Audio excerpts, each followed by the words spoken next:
جبل نور، جہاں سے روشنی کی کرن پھوٹی، یہ وہ پہاڑ ہے جو مسجد حرام سے نارتھ ایسٹ کی طرف 5 کلومیٹر کے فاصلے پر واقع ہے۔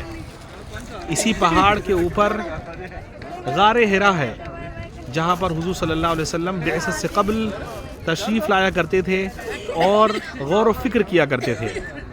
یہ پہاڑ سطح سمندر سے انتہائی اونچائی پر واقع ہے۔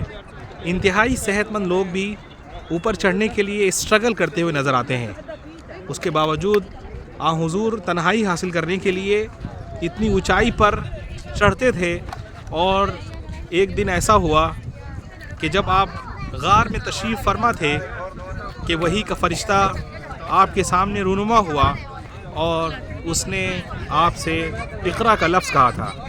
اور اسی جبل نور پر غار حرا ہے، جہاں پر سورہ اقرا کی ابتدائی 5 آیتیں اقرأ بسم ربک الذی خلق خلق الانسان من علق اقرأ وربک الاکرم الذی علم بالقلم علم الانسان ما لم یعلم نازل ہوئی تھیں۔